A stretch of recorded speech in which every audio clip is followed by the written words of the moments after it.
munsi ngiye kubasobanurira izina rihabwa abana b'abakobwa bakundwa bishimirwa kandi bashimwa. Ni rimwe mu mazina ajimijemo imico idasanzwe kuri ba nyiraryo. Nagiye kureba ibyanzinduye ngiye kugusobanurira izina Divine. Ibyo akunda dore ko nawe ubwo akundwa, ibyo yanga dore ko nawe ubwo yanga byinshi. Ni abana b'abakobwa bateye kwa muri kamere yabo.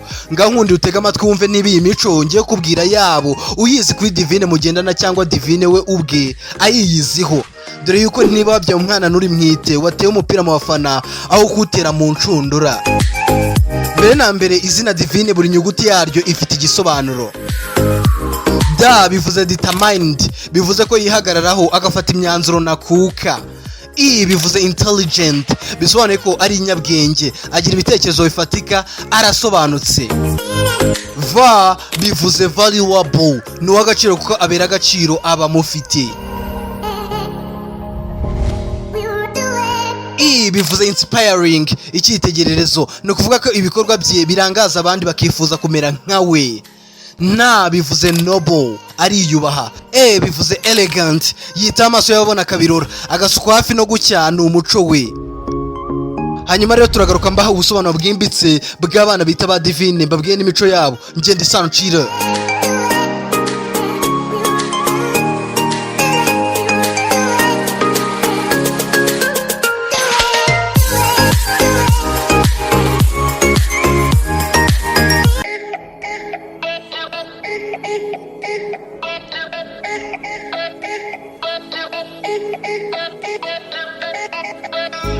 Abahanga babivuze kuri ngo izina ni ryo muntu, the name is the title for the person. Kuko iyo urebye usanga ibi bimuranga bivugwa kuko ari kateye. Mbere yuko mvuga kuri ba Divine mbanje gusuza abakobwa bose bitwa ba Divine, by'umwihariko niyo gushimwa Divine. Nje ndi Sano Chira. Kuri tubica ni gaburo ryiganjemo ibigezweho bigaragara neza, ni impeshyi videos, kandi subscribe udasigara inyuma nk'ikote. Divine ni izina ry'abakobwa rikomoka kuri rurimi rw'Igitaliyani, rikaba risobanura umuririmbyikazi ufite ijwi ryihariye. Gusa nubwo mu Cyongereza risobanura uwaturutse mu ijoro. Ba Divine bafite imico itangaje kuruta kubona inkende nazo zaje gutora Perezida Kagame.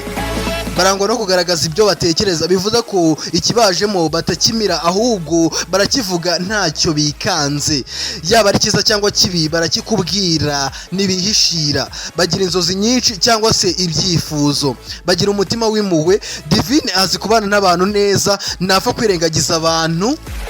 Yisanzura kuri buri wese, ni umunyembaraga, yihagararaho akanashakisha muri byose. Bariyubaha, batekereza kure, bakora byose mu bijyanye no guhiga ibibaramura. Gusa mu gufunga umutwe ubanza wufungura uko hamagaye bakanisha bo mu gakinjiro bose. Iyo yafunze umutwe adateganya kwemera cyangwa gukora ikintu biragoye kubimukoresha. Mu rukundo n'indahemuka, nakunze kujarajara, agira urukundo gusa nanone agorwa no kugaragaza amarangamutima ye. Iyo bakunze umuntu ntibahita babigaragaza kugeza igihe bamenye ko abo bakunda nabo babakunda. Yigaragaza uko ari, uwo bakunze baba bumva atabaca mu biganza, baba bakeneye urukundo ruri seriye rutarimo imikino.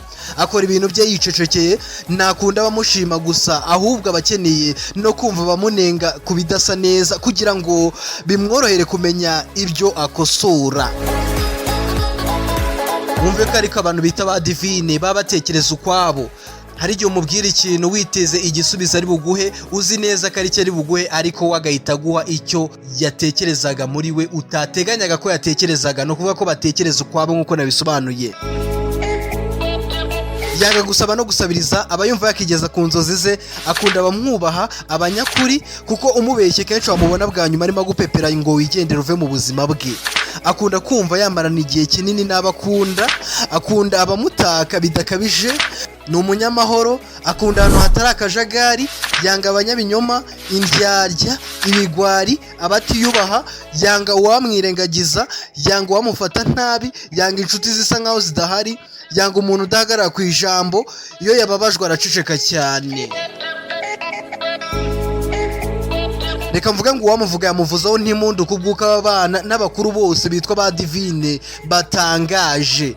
Nkomeza guha ikiganza niyo gushimwa Divine n'abandi bitwa ba Divine, mbakoze mu kiganza mbasuhuza. Kandi nawe warunkurikiye ntusibe kujyana ikiganza cyawe ahari like, cyangwa ngo wibagirwe no gukanda subscribe kuri YouTube channel yitwa Impeshyi Videos. Njye mwari kumwe kandi muzahorana ndi Sano Chiller. No kuri TikTok nuko twitwa nyine. Ndajyanye nk'umuriro w'amashanyarazi, nzagaruka nk'akazuba ko mu ruseso kadateza kurekera kubamurikira ibyiza gusa.